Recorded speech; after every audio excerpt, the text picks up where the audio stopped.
नमस्कार, मी सुशील कुलकर्णी. आपण पाहता अॅनालायझर. मित्र हो, सातत्याने होत असलेल्या व्हिडिओवरून अॅनालायझरवर किंवा माझ्यावरती एक ठपका ठेवला जातो की मी मराठा द्रोही आहे.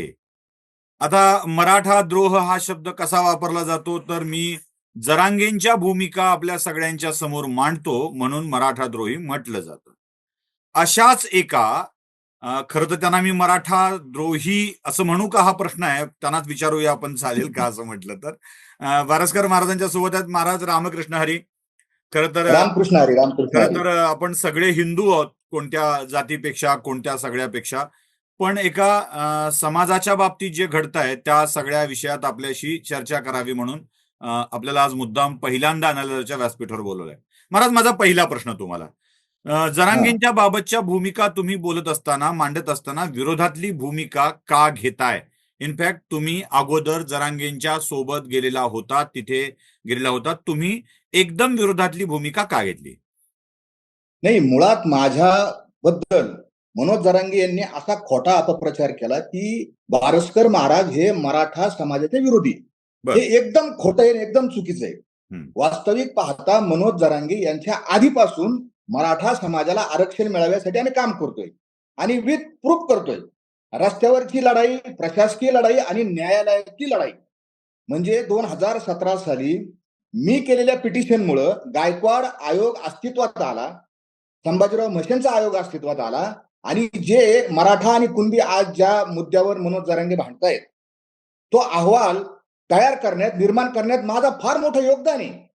आणि लिटरली गायकवाड आयोगाचा रिपोर्ट काढून पहा. आणि मी मराठा द्रोही, मराठा द्वेषी कसा, मुद्दा असा आहे की जरांगे यांच्या विरोधात जर कुणी बोललं आणि सत्य बोललं तर ते त्यांना खपत नाही.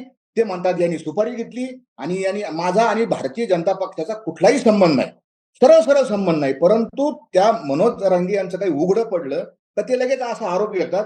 मुळात समाजाने समजून घ्यावं की मराठा आरक्षण आणि एकंदर सगळ्या मराठा प्रश्नाविषयी लढणारे आम्ही कार्यकर्ते आहोत. महाराज, एक साधा प्रश्न आहे. हे जे आंदोलन चालू आहे त्याच्यामध्ये एसईबीसीतून 10% आरक्षण मिळालंय, कुणबी समाजाचं आरक्षण मिळालंय आणि तरीही आरक्षण अजून मागणार, आमच्या हक्काचं, अशा घोषणा दिल्या जातात.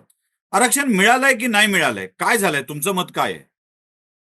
ही मुळात आमची अशी मागणी होती सुरुवातीला, मराठा कुणबी हे एकच आहे. परंतु आता 5 जजेसच्या बेंचेसनी ते नाकारलंय. गायकवाड कमिशनचा रिपोर्ट आणि ते सगळं सगळं म्हणजे त्याला पाप म्हणून मी हे उद्धव ठाकरे साहेबांच्या सरकारचं आहे. 5 मे 2021 हा दिवस मराठ्यांच्या इतिहासातला, आरक्षणाच्या इतिहासातला काळा दिवस आहे आणि त्याचा पाप त्यांच्यावर असं मनोज जरांगेचं सुद्धा स्टेटमेंट आहे. त्यांनी शहागडच्या पुलावर उद्धव ठाकरे यांच्या विरोधात आंदोलन केलेलं आहे. हा इतिहास आहे, त्याचे व्हिडिओ उपलब्ध आहेत. मग आपण जे विचारलं की मराठ्यांना आरक्षण मिळालं का, तर मराठा समाजाच्या ज्या ज्या कुणबीच्या नोंदी आजपर्यंत सापडल्या त्या कुणबीच्या नोंदीच्या आधारानं मराठा समाजाला ओबीसीतून आरक्षण मिळालं. त्याच्यामध्ये विदर्भ, पश्चिम महाराष्ट्र, कोकण, खानदेश हा सगळा भाग आहे. मराठवाड्यामध्ये ते कमी प्रमाण मिळालं आणि आताच्या ह्या सरकारने ते बऱ्यापैकी कुणबीच्या नोंदी शोधल्या आणि लोकांना आरक्षण दिलं. उरलेला जो भाग होता त्यांना ईडब्ल्यूएस मधून आरक्षण मिळत होतं. म्हणजे मराठा समाजाच्या ज्या गरीब घटक आहे, जो वंचित आहे, जो शोषित आहे, उपेक्षित आहे, त्याला आरक्षण मिळत होतं. मधल्या काळामध्ये एसईबीसी सरकारने आणलं आणि वास्तविक पाहता म्हणजे 12 नोव्हेंबर 2023 मनोज जरांगे यांनी गॅलेक्सी हॉस्पिटलमध्ये 10% आरक्षण द्या अशी मागणी केलेली आहे. अहवाल आला, त्या आयोगाचा अहवाल आला आणि त्या आयोगाच्या अहवालातून 10% एसईबीसी हे कायदेशीर आरक्षण मराठा समाजाला मिळालं. आता त्याचं एक तुम्हाला उदाहरण सांगतो. म्हणजे आत्ताचे हे जे सरकार आहे, या सरकारने पोलीस भरती केली आणि या पोलीस भरतीमध्ये साधारण 23,000 जागा भरणार असं गृहमंत्री देवेंद्र फडणवीस यांनी जाहीर केलं आणि प्रत्यक्षात 17,471 महाराष्ट्रातले तरुण सुशिक्षित हे पोलीस दलात भरती झालेत. म्हणजे त्याच्यासाठी 17,76,000 अर्ज आलेत आणि या अर्जामध्ये 10% हे एसईबीसी मराठा समाजाला आरक्षण. तुम्हाला विशेष सांगतो सुशीलजी की हे मनोज जरांगे म्हणतात आम्हाला 10% आरक्षण नको असं म्हणतायत ते, पण समाजाने त्यांचं हे स्पष्ट धोडकावून लावलं आणि जवळपास 1,70,000 मराठा तरुणांनी दाखले काढले मराठा याचे आणि त्याच्यातून 1747 मराठा तरुण हे पोलीस झालेत. माझा साधा प्रश्न आहे, एसीबीसीतून मराठा समाजाला 10% आरक्षण मिळालं. मराठा समाजाने ते स्वीकारलं. 1747 मराठा तरुण हे पोलीस दलात भरती झाले. माझा सगळ्या समाजाला प्रश्न आहे, सगळ्यांनाच प्रश्न आहे. मनोज जरांगे म्हणतात ते आम्हाला मान्य नाही. मग हे 1,70,000 हे कोण आहेत? त्यांनी स्वीकारलंय सुशीलजी. फक्त हे काय केलं सांगता येणं आणि कोणी सांगत नाही. सांगितलं तर घरं जाळण्याची, मारण्याची, शिव्या देण्याची, हे तुम्हाला अनुभव आला असेल. त्याची धमकी दिली जाते. वास्तविक पाहता माझं असं मत आहे, म्हणजे कायदेशीर लढाई चालू राहील. स्वतःच्या अंगावर जी शिपिंजून फुलं उधळून घेणं आणि काही काय काय करणं, याच्यापेक्षा न्यायालयीन प्रक्रियेमध्ये हे आरक्षण कसं टिकेल याचा प्रयत्न मराठा समाजाने करायला हवा. आता न्यायालयात केस चालू आहे ना सुशीलजी, तुम्हाला सांगतो आणि सगळ्यांना सांगतो ऐकणाऱ्यांना. 3 लोक हजर होते मागच्या तारखेला, 3 लोक आम्ही तिथं होतो. म्हणजे इकडे एकाने लाखांनी गर्दी करायची आणि तेच आरक्षण कोर्टात टिकवण्यासाठी माणसं नाहीत तिथं. म्हणजे समाजानं कुठं लक्ष घालावं, काय करावं याचा विचार केला पाहिजे, शहाणं झालं पाहिजे. काही नेते असंही म्हणतात की ही गर्दी, हा पैसा, ही ताकद सगळी न्यायालयीन लढाईसाठी वापरली तर अधिक योग्य राहील. मराठा समाजाच्या आरक्षणासाठी सगळे लढणारे जे आजही वर्षानुवर्षापासून लढणारे नेते आहेत, तुम्हाला असं वाटतंय का की मराठा समाजाची ही सगळी आरक्षण मागण्याच्या लढ्याची दिशा चुकते? न्यायालयीन प्रक्रियेवर अधिक वेळ, श्रम, पैसा, बुद्धी त्यावरती खर्च व्हायला हवी, ना की पाडापाडीवर? बिलकुल. न्याय आपण लोकशाहीत राहतो, न्यायव्यवस्था आपण स्वीकारलेली आहे. बघून घेऊन धमकी देऊन न्यायालय ऐकत नाही. न्यायालयामध्ये बाजू मांडण्याकरता बुद्धिमत्ता, अक्कल, कायदेशीर बाबी, तथ्य, पुरावे, परिशिष्ट, भाषांतर या सगळ्या गोष्टी लागतात.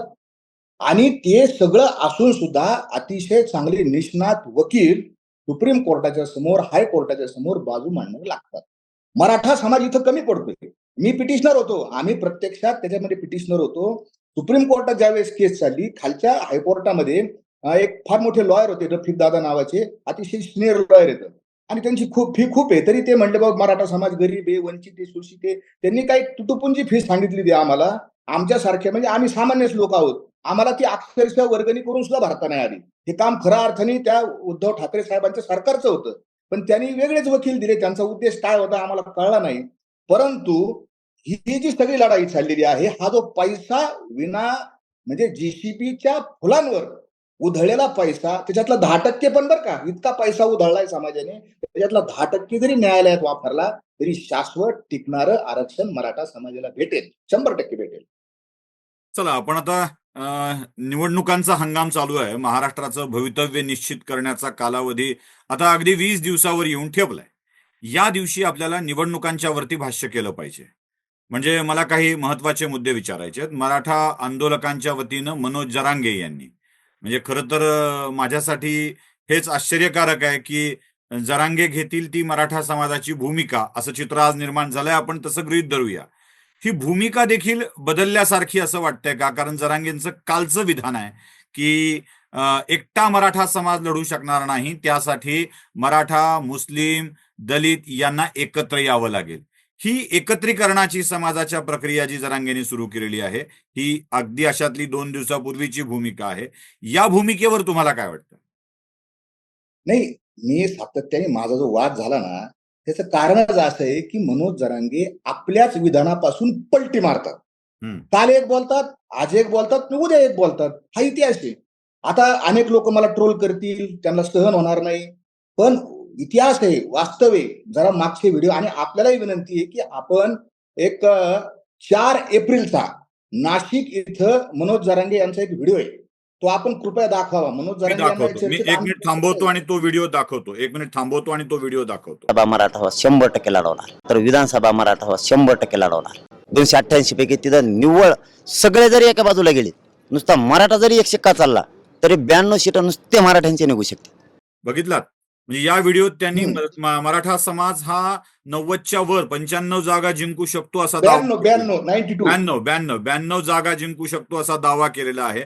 आणि आता जरांगे म्हणतायत की सगळ्यांनी मिळून लढलं पाहिजे, मराठे पडतील. तर त्यावर आपलं भाष्य येऊ द्या. आता हा व्हिडिओ आपण ऐकला. मनोज जरांगे असं म्हणतात 92 जागा आहेत. त्यांचं द्वेष, त्यांचं सगळं की इथं आम्हाला कोणत्याच जातीच्या पाठिंब्याची गरज नाही, कोणाच्या मागं जायची गरज नाही, फक्त मराठे 92 जागा काढू शकतात हे त्यांचं आपण ऐकलं. ते बोललेत. पुन्हा अजून एक त्यांना दाखवा. 24 मार्च इथं आंतरराष्ट्रीय इथं निर्णायक बैठक घेतली आणि त्या निर्णायक बैठकीतून त्यांनी सांगितलं की आपलं आरक्षण लोकसभेत नाही, आपलं आरक्षण हे विधानसभेत आहे आणि जे राज्यकर्ते जर आपल्याला देत नसतील तर आपण देणारे बनवा, गोरगरिबांना देणारे बनवा, असं त्या 24 मार्चच्या निर्णायक सभेमध्ये जरांगेंनी सांगितलं. विधानसभा लढवणारच ऐका ही घोषणा केली आणि ऐका तो लढणं व्हिडिओ. हा मराठ्यांचा स्वभाव आहे. तो व्हिडिओ ऐकू. मराठे आणि आपला विषय लोकसभेत नाहीये, आपला विषय राज्य सरकारमध्ये. आपल्या राज्याच्या धर्तीवरती आपला विषय. मराठा आणि कुणबी एक आहे हे देण्याचं काम सरकारच्या हातात आहे, राज्याच्या. आणि आपल्याला मराठा आणि कुणबी एक आहे कोण देत नाही तर राज्य सरकार. मग जर इथं आपल्याला देणार नसतील तर तुम्ही देणारे बनू शकता. हा खोटं बोला. ऐकला आपण हा व्हिडिओ. म्हणजे अंतरावलीच्या आणि निर्णायक सभा आहे ती. आपल्याला विधानसभा लढवायची, देणारे बनायचे. ज्या तुम्हाला देत नाही ना आरक्षण, भाजप सरकार देत नाही ना, मग आता आपण देणारे बनूया. मग आता का लढणं हा मराठ्यांचा स्वभाव आहे, मूळ पिंड आहे आमचा लढणं, हो, प्रश्न संघर्ष नाही. करणं, लढाई करणं, रस्त्यावर उतरणं. मी काय तुम्हाला त्याच्यासाठी- मी तुम्हाला थांबवून एक वाक्य माझ्या मनातलं अजून सांगतो, सुशील कुलकर्णीच्या मनातलं सांगतो. लढवय्याचा आहे नुसता मराठा समाज असं नव्हे, तर मराठा समाज ही राज्यकर्ती जमात आहे. मराठा समाजच या समाजाचं नेतृत्व करायला असावा आणि त्याच्या हातीच नेतृत्व असावा अशा मताचा मी आहे. कारण आजपर्यंत मराठ्यांनी केलेल्या नेतृत्वातच या राज्याचं भलं झालेलं आहे. ते एक छत्रपती शिवाजी महाराज ज्यांनी नेतृत्व केलं, ते एक संभाजी बरोबर. महाराज ज्यांनी राज्याचं नेतृत्व केलं, ते सगळे शाहू महाराज ज्यांनी राज्याचं नेतृत्व केलं, ते सगळे मराठा वीर, वेडात दौडले वीर मराठे सात हे लढणाऱ्याचं प्रतीक आहे आणि राज्य करणाऱ्यांचं प्रतीक आहे. मराठ्यांच्या हातीच राज्य सुरक्षित राहू शकतं या मतावर मी ठाम आहे महाराज. त्यामुळं कृपा करून मला मराठाद्रोही म्हणू नका. मी त्या मराठ्यांच्या राज्यातला एक मावळा आहे एवढं लक्षात ठेवा. आपण ही चर्चा थोडीशी पुढे नेऊया. मला जरांगेंच्या या दोन्ही बदललेल्या भूमिकांच्याकडे आश्चर्य तर वाटलं महाराज. पण अजून एक मुद्दा मला महत्वाचा वाटला. जरांगेंनी यावेळी पाठिंबा देण्याची भाषा सुद्धा व्यक्त केली आहे आणि सांगितलंय की बॉन्ड घेऊ या लोकांच्याकडून लिहून घेऊन. त्यावर जरा मला अपेक्षित आहे तुमचं म्हणणं. हा पूर्ण करतो आपला पहिला टॉपिक हा, की लढण्याची घोषणा केलेली आहे. रणांगण घोडा मैदान जवळ आहे, लढायचंय. आणि मला खरं सांगा, सगळ्या तुमच्या माध्यमातून सगळ्या पाहणाऱ्या प्रेक्षकांना मी विचारतो, एक प्रश्न करतो. रणांगण सोडून कारण सांगून बहाणेबाजी करून जो लढत नाही, पळ काढतो, त्याला काय म्हटलं जातं? मी आता आपले चॅनल एनालायझर सगळे लोक येत ऐकणार येतं, मी काय त्यांच्यासारखी पातळी सोडून बोलणार नाही. पण जी माणसं हार जीत आहे नंतरचा भाग आहे हो. जिंकू किंवा काय ते तिकडे काय व्हायचं ते होईल. पण तुम्ही आधीच कारण सांगता, समीकरण जुळत नाही आणि 150 लोकांसाठी काय आहे ते बघून असं करून तसं करून. अरे समाज नाही हरणार, समाज कधीच हरलेला नाही. एवढी मोठी पानिपतची लढाई झाली, सगळ्या लढाया झाल्या. सुशीलजी, समाज हरलेला नाही, समाज कधी हरत नसतो. परंतु हे मनोज जरांगे जे आहेत, स्वतःला सबंध 6 कोटी मराठ्यांचं नेतृत्व समजतात, ते आज लढायला तयार नाहीत रणांगणात. त्यांच्या भाषेतून उद्या काय करतील मला माहित नाही, पण मला त्यांचा जेवढा अनुभव आहे, बाकीचे लोक त्यांना फक्त मोबाईलवर टीव्हीवर पाहतात, पण आम्ही त्यांना जवळून पाहिले आणि आम्हाला 100% वाटतंय की लढण्याची घोषणा त्यांनी मार्च महिन्यात केली ती. आणि आता आणि काय हो, अपक्ष कसं काय लढणार? अपक्ष द्यायचे. अहो इथं पक्षाचे लोक पळून जाते तिकडे गुवाहाटीला, कशाला पक्ष फुटते. अपक्षावर कसं भरोसा ठेवणार? आणि मग उत्तर विचारलं, मग काय करू? बघून घेऊ. हे उत्तर नाही, बघून घेऊ. आपण लोकशाहीत राहतो. बघून घेऊन म्हणजे काय करायचं? मारून टाकायचे का ते निवडून आलेले आमदार? मर्डर करायचे का त्यांचे? बघून घेऊ म्हणजे काय? ही भाषा लोकशाहीला शोभणारी भाषा नाही. लढायची जर तयारी, अहो कॉम्प्युटर सुद्धा नाही तिथं अंतरावलीत. कॉम्प्युटर लढाई आज पुढे चाललेली आहे. इलेक्ट्रॉनिक माध्यम आहे, सोशल मीडिया आहे, टीव्ही आहे, चॅनल आहे, स्क्रिप्ट आहे, जाहीरनामा आहे. नुसताच आरक्षण प्रश्न आहे का? शिक्षण आहे, आरोग्य आहे, उद्योग व्यवसाय येतं, हजार प्रश्न येतं. लोकांचे न्याय व्यवस्थेचे प्रश्न येतं, कायदे तयार करायचे प्रश्न येतं. काय कुठं जाहीरनामा आहे? आमचा शेतीचा प्रश्न एवढा मोठा. खरं तर आंदोलन हे शेतीच्या प्रश्नावर आहे. मनोज जरांगे यांनी रणांगण आता दिसतंय हे सोडलेलं आहे. उद्या परवा आपल्याला कळेल. दुसरा तुम्ही जो प्रश्न विचारला, काय विचारला होता की बॉन्डच्या संदर्भात, तो व्हिडिओ पाहिला आपण. तो व्हिडिओ पुन्हा एकदा दाखवा वाटलं. मी दाखवतो. आपण अर्ज न भरता मराठा समाजानं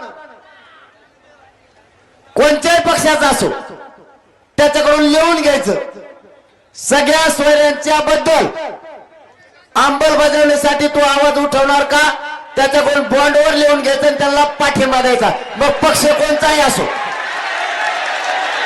आपल्याला पक्षाचा भेद नको, कारण आपल्याला डाग लागायचं काम नको. हे नकोच का?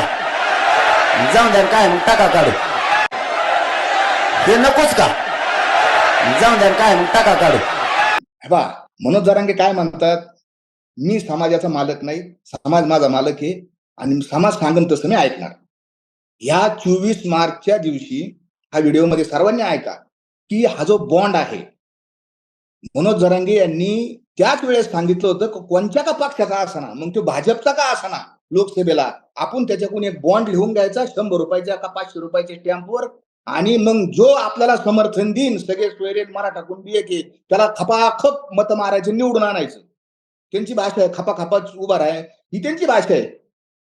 आणि बॉन्ड, मी विनंती करतो, मराठा समाजामध्ये अनेक जजेस आहेत, मराठा समाजामध्ये अतिशय निष्णात वकील आहेत. कोणला बॉन्ड? भारतीय कराराचा कायदा, अग्रीमेंट ऍक्ट आहे, त्याच्यावर बॉन्ड लिहिला जातो. कोण आहे त्याला उत्तरदायित्व, कोण त्याच्यावर केस करणार? बॉन्ड लिहिणं म्हणजे काय? कोणी काही लिहून देईन. याच्या आधी सगळे प्रयोग झालेले ते बॉन्डचे, प्रिंटचे, काय नाही. आणि विशेष म्हणजे समाजानं बॉन्ड घ्यायचे नाही हे नाकारलेलं आहे. आणि समाजाचा निर्णय बॉन्ड प्रिंट काय नाही, आणि समाजाचा निर्णय बॉन्ड नाही, तरी तुम्ही आमच्या आत्ता काल परवाच्या बैठकीमध्ये तुम्ही बॉन्ड लिहून घ्यायचे, हे कोणी सांगितलं तुम्हाला? तुम्ही सांगता मी समाजाचा ऐकतो, आणि मग समाजाने नाकारलेला निर्णय बॉन्ड. ही तुमची पळवाट आहे. ही त्रिसूत्री जी आहे ना तुमची, जी लढवायची, काही पाठिंबा द्यायचा आणि काही पाडायचे. तुम्हाला फक्त पाडायचे, तुम्ही पाडायचं फार सोपं असतं. एखादं पोत आहे ना सुशीलजी, 100 किलोचं पोतं पाठीवर घेऊन 5 मजले वर जायचं, आणि तिथून किती कष्ट लागतात, आणि ते पोतं वरून ढकलून द्यायला किती वेळ लागतो. किंवा पत्त्याचा बंगला करतात, त्या पत्त्याचा बंगला करायला किती कष्ट लागतात त्या मुलांना, आणि ढकलून पाडायला किती सोपं आहे.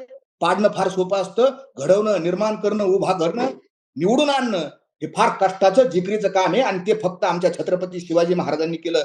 5 शाह्यामध्ये आदिलशाह, निजामशाह, गोवळशाह, कुतुबशाह, त्या औरंगजेबचा तो मोगलशाह, या 5 शाह्यामध्ये छत्रपती शिवाजी महाराजांनी रयतेचं राज्य निर्माण केलं. क्रिएटर आहेत शिवाजी महाराज. पाडलं नाही शिवाजी महाराजांनी, निर्माण केलं. मनोज जरांगे, तुम्ही कोणाचा इतिहास, कोणासाठी आणि कोणाला निवडून आणणार? कुणाला आणणार? ठीक आहे, भाजपने दिलं नाही, पाडून टाका, पण आणणार कुणाला? अरे, ज्यांनी मराठा समाजाच्या आरक्षणाचा काढला नाही. माननीय शरद पवार साहेब सांगतात की 75% मर्यादा करा. 2004 ते 2014 कोणाचं सरकार होतं? मनोज जरांगे साहेब, मी तुम्हाला प्रश्न विचारतो, कोणाचं सरकार होतं? पवार साहेबांचे हात बांधले होते का? का नाही 75% मर्यादा वाढली? आज सगळेजण म्हणतात, काँग्रेसचेच लोक म्हणतात, जात न्याय जनगणना करा, जात न्याय जनगणना करा. मग तेव्हा तुम्ही का नाही केली? आणि मग तुम्ही केलं नाही, मनोज जरांगे असं म्हणतात, त्यांनी केलं नाही म्हणून यांना आणलं. ठीक आहे, यांनी केलं नाही, मग आणायचं कोणाला परत? जो काँग्रेस, जी राष्ट्रवादी काँग्रेस, जे उद्धव ठाकरे साहेबांची शिवसेना आहे, हे पक्ष त्यांच्या जाहीरनाम्यात लिहून द्यायला तयार नाहीत. 50% आतमध्ये आणि ओबीसीतून आरक्षण हे ती लिहून द्यायला तयार नाहीत, तरी आम्ही त्यांना निवडून द्यायचं. मला तर 100% शंका आहे. ही पाडापाडी आहे ना, ही खोके खाकी आहे. खोके, चिरीमिरी भेटायला चिरीमिरी द्यावं लागत आता यांना. त्यांनीच कबूल केलंय. तिकीट देतो म्हणून पैसे सौदे चाललेले तिथं. मला तर असं वाटतं की महाराष्ट्रामध्ये नवीन गुवाहाटी निर्माण झालेली आहे.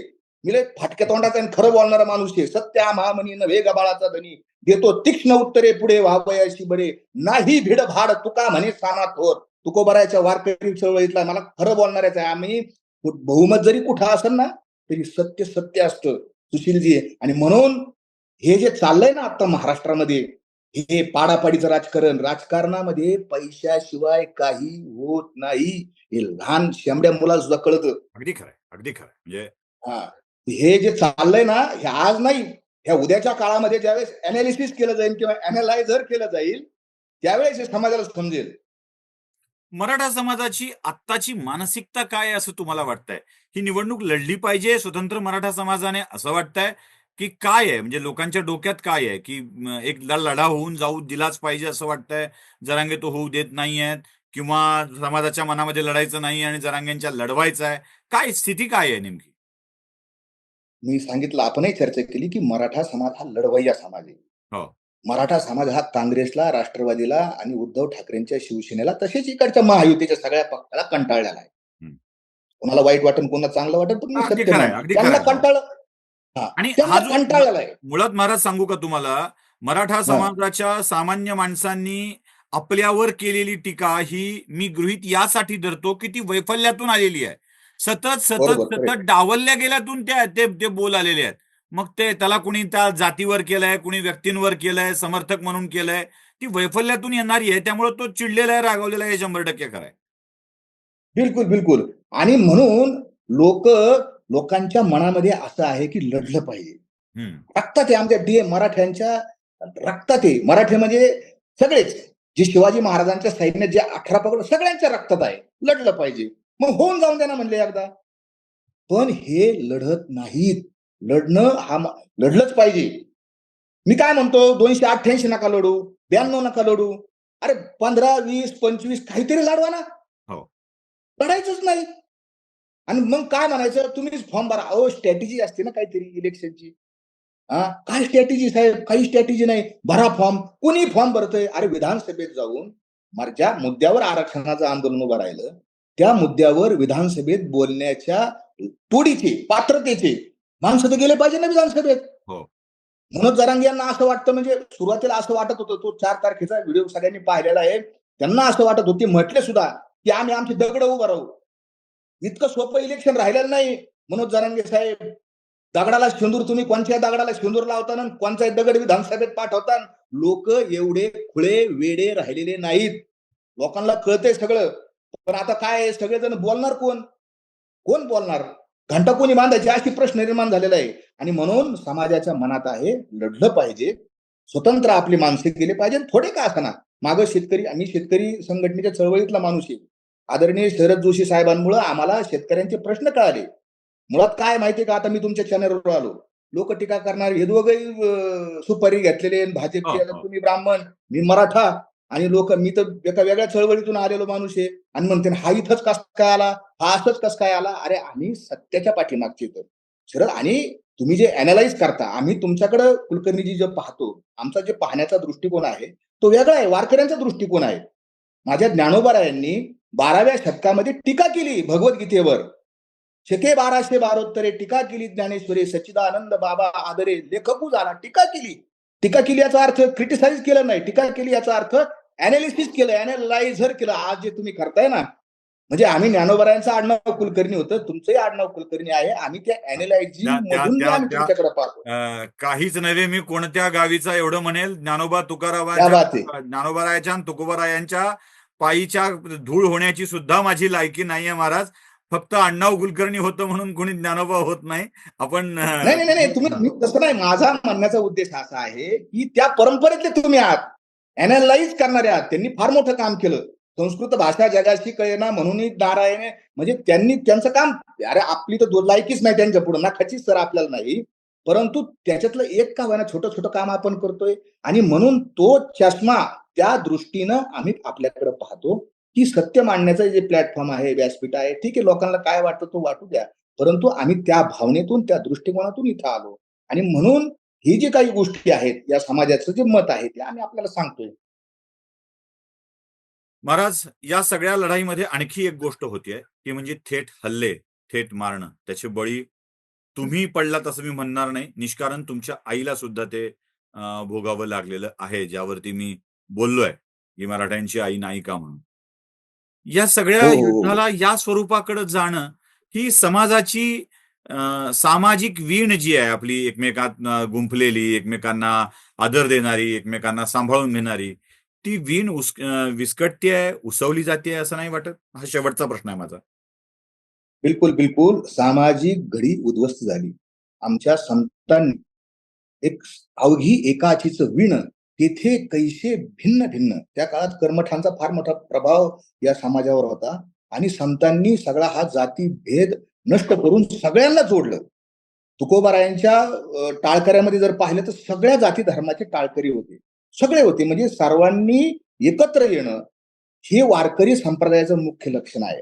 पण आज मनोज जरांगे यांच्या वक्तव्यामुळं मी डायरेक्टली सांगतो की याला 100% जबाबदार तेच आहेत. कारण त्यांनी ज्या भूमिका त्यांनी जे घोषणा किंवा त्यांच्या याच्यातून जे काही बोलले इतर समाजाच्या लोकांवर, त्याच्यामुळं डायरेक्ट उभी आडवी लाईन पडली. ओबीसी आणि मराठा. आज माणसं विचार करतायत हे कोण येतं? अरे हे पालवे का? मग पालवे म्हणल्यावर हे आमच्या जातीचे. हे कोण पाटील का? पाटील म्हणल्यावर आमच्या जातीची. माणसं माणसापासून तुटायला लागली. ही घडी उद्ध्वस्त झाली. जे काम आमच्या संतांनी केलं ते काम आज नष्ट व्हायला लागलं. राहिलं हल्ला. मी तुम्हाला सांगतो आपले लोक फार public memory is very short. इतिहास चटकन विसरतात. मनोज जरांगे यांचा स्वभाव, मनोज जरांगे यांची वाटचाल ही पाहावी लोकांनी. नगरच्या आमच्या अहिल्यानगरच्या कोर्टात, पूर्वीच्या अहमदनगरच्या कोर्टामध्ये 2017 साली त्यांनी 4 तरुणांचे त्यांच्या डोक्यात भरवलं. जाऊ आपण कोर्टात कोयते घेऊन जाऊ आणि जस्ट समोर मारून टाकू. त्या मुलांनी त्या लेकरांनी केलं. 5 वर्षाची शिक्षा झाली. मला एकच सांगायचंय की ज्या माणसाला न्याय व्यवस्था मान्य नाही, हातात काठ्या, कुऱ्हाडी, तलवारी आदीचे हे घेऊन दुसऱ्याला मारायचं, ही ज्याच्याकडे ज्याची भूमिका आहे त्याच्याकडून काय उभा राहणार आहे? माझ्या मनात प्रश्न आहे. भगवंताकडे प्रार्थना करतो, पांडुरंगाकडे प्रार्थना करतो की की ही समतेचं राज्य यावं, इक्वॅलिटीचं राज्य यावं, अहिंसेचं राज्य यावं अशी प्रार्थना करतो. आणि एक चांगलं काम या आपल्या या संभाषणातून एक चांगला संदेश जरी गेला समाजासमोर, सगळ्यांसमोर, ही एक चांगली गोष्ट यातून घडेल असं मला वाटतं. माऊलींचा उल्लेख तुम्ही केला म्हणून माऊलींच्याच पसायदानाने मी या मुलाखतीची सांगता करेल. जे खळांचे व्यंकटी सांडो तया सत्कर्मी रतिवाढो, ही वृत्ती सगळ्यांच्या मध्ये यावी. आणि सगळ्यात महत्वाची गोष्ट महाराज, जो जे वांशील तो ते लाहो प्राणी जात, तो ते लाहो प्राणी जात. तो सगळ्यांना ते त्या गोष्टी मिळाव्यात आणि मराठा समाजाला आरक्षण मिळावं, या समाजामध्ये शांतता प्रस्थापित व्हावी आणि हा समाज एकूण सगळ्यांनाच घेऊन पुढे जावा, हीच अपेक्षा व्यक्त करून महाराज आपले आभार मानतो. आपण आलात, बोललात, त्याबद्दल आपले खूप खूप आभार. धन्यवाद. आपण असंच बोलत राहू, वेगवेगळे विषय समाजाच्या समोर मांडत राहू, एक चांगुलपण मांडत राहू. नमस्कार, धन्यवाद. बिलकुल बिलकुल. धन्यवाद. जय हरी.